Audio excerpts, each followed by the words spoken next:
betapa panduan Rasulullah untuk menggapai ridho Allah itu banyak yang keseharian sekali. Saking kesehariannya banyak dalam hadis dan itu sahih. Nabi menyebut hal-hal yang keseharian. Hatta ma tas'alu fi fimra'atika. Kamu punya uang, kemudian istri kamu bisa makan, itu ibadah. Bahkan sebagian ibadah itu dicontohkan Nabi yang akhirnya diprotes sahabat. Yaitu wa fi buti ahadikum sedekah. Kamu menggauli istri kamu itu ya sedekah. Sampai sahabat bilang, yang benar ya Rasulullah.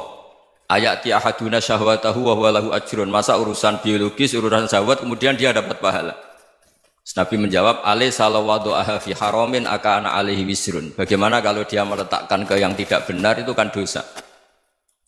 Nah, hal-hal seperti ini yang saya ingin teman-teman semua lah, semua. Saya juga agak ingin ngaji demi Anda juga agak ingin. Itu dosa sekali ngaji kok, pesanan kelompok tertentu itu enggak boleh.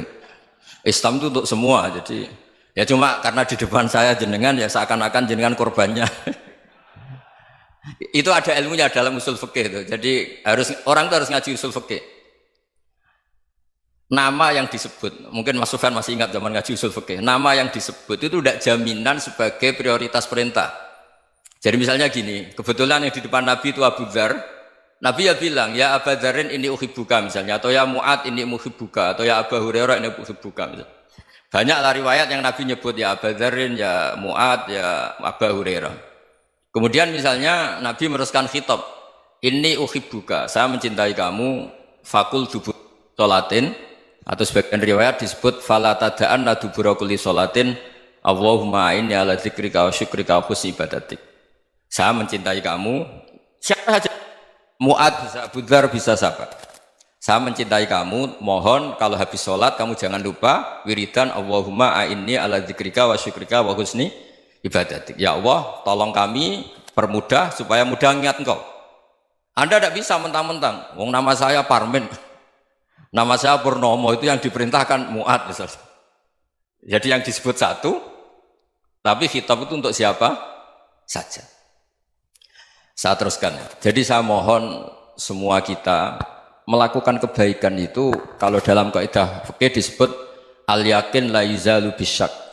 Banyak kebaikan yang kebenarannya itu 100%. Tidak punya efek samping ke pihak lain, ke kelompok lain, ke komunitas lain.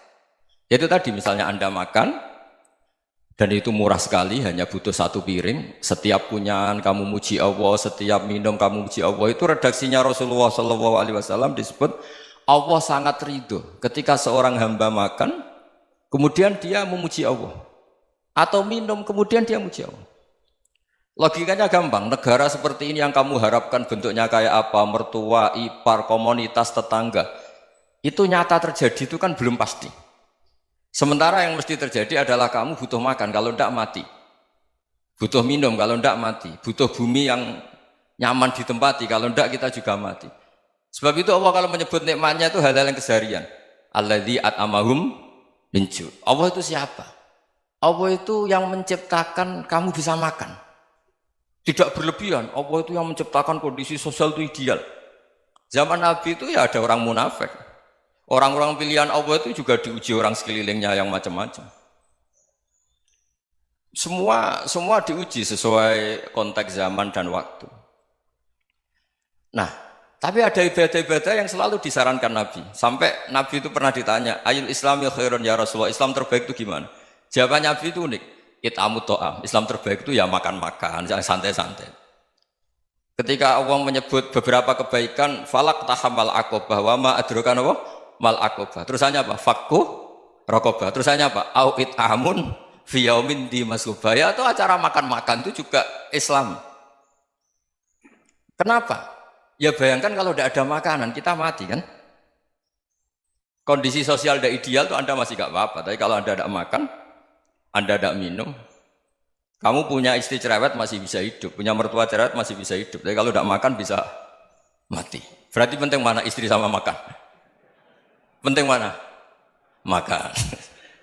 Semoga istri Anda dengar, nanti kamu disuruh makan tapi pulang deh. Itu kalau dibahasakan makan masih memahami. Penting mana nasi satu piring dengan istri? Nggak ada nasi mati, nggak ada istri belum mati. Penting mana? Gak berani jawab kan? Nah, Ternyata Anda ada garang kan di depan istri. Jadi saya mohonlah, mungkin Mas Sufyan Sauri tadi yang bisa bantulah. Teman-teman tuh ngaji yang keseharian saja. Karena kita nyari ridha Allah itu berdasar firman Allah. Dan firman Allah itu menyebut keseharian tuh riang, gampang. Yaitu tadi misalnya wa min ayatihi manamukum billaili wan nahar. Termasuk ayat-ayat Allah itu kamu tidur. Maka dulu itu ada guyonan, ada tokoh Mu'tazilah, kelompok dalam Islam yang berpikir manusia itu bisa menentukan ikhtiarnya sendiri.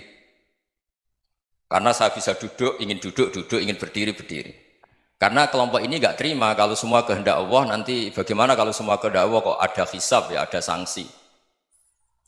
Lucunya itu dia akhirnya, ini cerita ya, mencintai seorang perempuan, cantik sekali. Dan itu dia menjadi ahli sunnah itu oleh hal-hal yang sepele. Karena istrinya cantik, ya namanya suami istri hubungan intim. Terus ditanya, Mas, masih ingin lagi? Masih. Silahkan diulang lagi. Wah ya tidak bisa. Katanya manusia bisa menentukan yang diinginkan. Itu tobat itu. Itu nggak bisa ditobatkan Mas Sufyan Ats-Tsauri. Orang cantik yang mudah nobatkan orang itu orang cantik. Segampang itu. Akhirnya kita tahu, makanya kalau dalam kitab Hikam itu disebut al-aqil mayyakul madza yaf'alu wa hubi wal ghafil mayyakul madza af'al. Orang yang punya akal karena sadar ini wilayah Allah, semua milik Tuhan. Itu dia tiap hari berpikir, besok Allah akan melakukan apa terhadap dunia ini. Kamu merencanakan sesuatu mau plesir, ternyata gempa. Mau wisata ke Rusia, ternyata perang. Kamu tidak pernah tahu apa yang akan terjadi besok. Wa ma tadri nafsum madza taksibu ghadan. Tapi anda semua kita ini sering punya jadwal permanen. Makanya saya kalau diundang siapa saja, sana takdir. Yang jelas Gus ini acara penting. Ya masih acara penting nak pangeran ngersakno piye? Kok ape dadi pangeran? Kamu kok mau jadi Tuhan? Itu kadang ya kiai. Penting Gus acara ini jenengan harus memastikan bisa. Loh kamu itu yang ngajarin tauhid, sesuatu itu biadillah kok bilang-bilang apa pasti. Kalau saya terus tak tobatkan loh kamu kata saya. Ya kalau gitu Gus bilang insya Allah. Wah itu hati saya, fisik saya, roh saya sudah bilang insya Allah. Tidak usah kamu latih kata saya. Nah hal-hal tauhid keseharian itu gampang sebetulnya. Wal ghafil yaqulu madza af'al. Tapi orang yang lupa Allah dia setiap hari bilang besok apa? Kita bisa melakukan apa? Seakan-akan dia itu aktor, dia penting, dia subjek permanen, dia. Padahal kita ini hanya objek kehendak Allah Subhanahu wa taala. Karena kita yakin sesuatu yang terjadi di alam raya ini kita tidak bisa apa-apa. Makanya saya sering ngaji, sering bilang saya, ketika Anda mensifati Allah, dia yang menghidupkan. Sudah itu tanamkan, sehingga ketika kita mati, santai saja. Kenapa santai? Allah punya cara menghidupkan kita. Zaman kita hidup juga gak tahu caranya ngelola jantung, ngelola paru-paru. Kamu juga gak tahu ngelola oksigen yang tidak beracun, tidak ngandung polusi. Tahu-tahu hidup. Gak ingin tua ya tahu-tahu tua, gak ingin mati tahu-tahu mati. Selama ini kita hidup juga gak tahu apa-apa sebetulnya. Hanya gaya tok, punya jadwal, punya planning.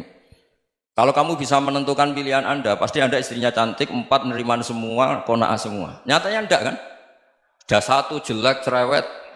Wah itu kan, nyatanya enggak bisa apa-apa Anda kan? Dan kamu bawa mati lagi. Itu kan, istri Anda juga gitu, punya keinginan, punya suami yang ganteng, yang jabat, yang neriman, yang enggak poligami. Ya enggak kesampaian juga. Kalau kita ngitung tingkat kegagalan kita itu gagal terus. Ya kan? Nah, terus ingat Allah, madza yaf'alu wa bi. Orang yang punya akal selalu berpikir Allah itu menghendaki apa terhadap saya. Loh sama-sama orang ngelihat orang yang serius. Itu kata Anda itu pemikir berat, serius. Senang punya tokoh yang merengut tuh, karena kamu anggap serius. Tapi sebagian orang nganggap orang yang serius itu wong merengut, wong masam, wong muka kok ditekuk. Jadi sama itu hati ya muqallibal qulub tsabbit qalbi ala dini, karena kita enggak tahu cara berpikir kita tentang orang lain, tentang sekeliling kita. Misalnya kita orang baik yang jenis ngurmat fakir miskin. Ada orang bangun masjid mewah itu janggal. Apa artinya masjid mewah kalau banyak orang kelaparan? Tapi kalau yang jenis pendidikan apa artinya masjid mewah kalau tidak bisa ngaji? Nanti yang jenis infrastruktur apa artinya ini kalau semuanya punya sudut pandang yang berbeda-beda. Dan Islam mengapresiasi semua kebaikan. Tapi katakan semua kebaikan itu adalah kehendak Allah Subhanahu wa taala. Karena apapun baik Anda itu pakai fasilitas yang diberikan oleh Allah Subhanahu wa taala. Sehingga ini yang disebut kulillah sumadarhum fi khawdihim yal'abun. Ya kembali tadi ke tema-tema bahwa keseharian Anda ini sudah Islami. Saat Anda tidak bisa melakukan apa saja. Saya sering ada jenazah, biasanya kalau tetangga meninggal saya sering disuruh ngelepas. Saya bilang orang ini baik. Karena sering ngelamun di rumah, sering nganggur di rumah. Ditanya sama anaknya, kenapa Gus nganggur baik? Ya kalau dia nganggur artinya juga agak berbuat sesuatu yang maksiat kan? Ya kan? Orang nganggur di rumahnya ya tidak bunuh orang, tidak maling, tidak korupsi. Ya namanya nganggur di rumah. Lah cuma istri cara pandang nganggur gak menghasilkan uang itu. Tapi juga gak menghasilkan kriminal kan? Jadi sebenarnya Islam itu makanya kalau sampai ngaji usul fikih itu ada kitab usul fikih namanya Lubul Usul, itu terkenal sekali di pesantren itu. Itu kalau ngapresiasi keseharian itu luar biasa. Izma min mubahin illa wa yatahaqqaqu bihi tarku haramimma. Karena keseharian yang mubah saat Anda lakukan itu ada kehebatan yang luar biasa, yaitu meninggalkan haram. Makanya dulu banyak orang-orang alim ketemu temannya itu guyon sampai semalaman. Itu biasanya yang semangat Islam itu kiai kok tidak tahajud, kiai kok tidak witir. Orang yang sedang mapan uangnya banyak, malam itu tidak kelayaban itu sudah luar biasa. Melawan nafsu supaya tidak maksiat itu sudah luar biasa. Supaya lupa guyon sama temannya semalaman sampai subuh. Gejlok-gejlokan ngenang zaman miskin, zaman kuliah nggak jelas, zaman apa. Melihatnya jangan takut tahajud. Seperti ini meninggalkan tahajud, tapi meninggalkannya ini talqul muharramat. Jadi kayak apa hebatnya? Sehingga Imam Ghazali punya riwayat yang agak unik. Hatta takuna ibadatu akhiri hadil ummah iku an-naum. Sehingga suatu saat ibadah terbaik umat ini itu tidur. Itu kan riwayat kontroversi. Ketika Imam Ghazali tanya, kenapa iya? Kenapa kamu mulai keluar dari rumah itu sudah banyak maksiat? Melihat perempuan yang enggak mahram, melihat fenomena. Tapi kalau kamu tidur itu enggak melihat apa-apa. Tapi juga kamu jangan nganggap tidur itu ibadah betul. Saatnya melakukan fardu ain malah masih tidur. Tapi itu sudut pandang yang menjadikan kita Islam itu gampang. Jadi saat Anda tidak bisa aktivitas apa-apa, misalnya ada beberapa orang yang lumpuh. Lumpuh itu memang nggak bisa Jumatan, nggak bisa ibadah, tapi dia juga nggak bisa maksiat. Tidur itu memang Anda saat itu tidak bisa tahajud, tidak bisa witir, tapi saat itu ada zina, ada maling, tidak gosipkan orang, tidak bully orang, tidak menanamkan kebencian, tidak hasud. Sehingga tidur menurut Allah Ta'ala wa min ayatihi manamukum billaili apa? Wan nahar. Karena di tidur itu selain ada unsur istirahat, jaga kestamina, juga ada unsur meninggalkan beberapa keburukan. Nah saya mohon ibadah yang keseharian ini kita jaga. Supaya kita semua baca ayat itu fasih. Fasih itu tertanam di hati. Allah itu siapa? Alladzi at'amahum min ju'i wa amanahum min khauf. Dan Allah kalau cerita di Quran itu anna sababnal ma'a sabba thumma syaqqaqnal ardha wa syaqqa fa ambatna fiha habba wa inaba wa qadba wa zaituna wa nakhla wa hadaika hulba. Kamu tahu saya ini siapa kata Allah? Saya ini adalah Tuhan yang menurunkan air, kemudian ada tanaman banyak. Habba wa inaba wa qadba, ada zaitun, ada tin, kalau orang Jawa mungkin ada tela, ada padi, ada mangga, ada pisang. Sudah. Wa inaba wa zaituna wa nakhla wa hadaika hulba, ada perkebunan yang lebat. Tujuannya apa? Mata Allahkum, silahkan kamu pakai, kamu nikmati. Tapi karena kadang kita ini punya ide-ide besar. Tadi untuk syukur saja nunggu punya istri riman, rumah baik, tetangga baik, komunitas baik, semuanya baik baru syukur. Lama-lama nanti ada di surga, syukurnya nunggu surga paling kelas A. Itu sudah ada yang menghuni Rasulullah, kamu nggak boleh di situ. Masa untuk syukur saja? Repotnya Masya Allah. Jadi mohonlah Quran yang kalau Anda hafalkan juz sama itu kan ada ayat-ayat yang kayak tadi. Ya, fal yang dzuril insanu ila ta'ami. Coba lihat apa yang kamu makan ya? Dari mana? Dan untuk mempertahankan hidup kamu keseharian. Jadi jangan kira ibadah itu harus membentuk komunitas yang versi Anda. Ibadah itu harus hal yang mulu-mulu. Kesehariannya Anda alami. Loh ini saya tidak bikin-bikin. Saya ngaji bukan karena berdasar pesanan. Itu ayat yang saya bacakan betul ada ayatnya kan. Fal yang dzuril insanu ila ta'ami. Anna sababnal ma'a sabba thumma syaqqaqnal arda syaqqa fa ambasna fiha habba wa inaba wa qadba wa zaituna wa nakhla wa hadaika ghulba. Terusannya apa? Mata'al lakum, silakan kamu nikmati. Mata itu silakan kamu nikmati.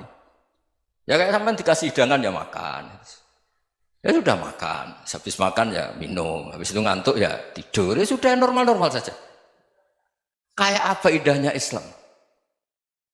Tapi Anda mencari Islam yang gimana lagi? Nah itu yang diajarkan guru-guru kita, diajarkan sanad kita sampai Wali Songo, sampai Rasulullah SAW.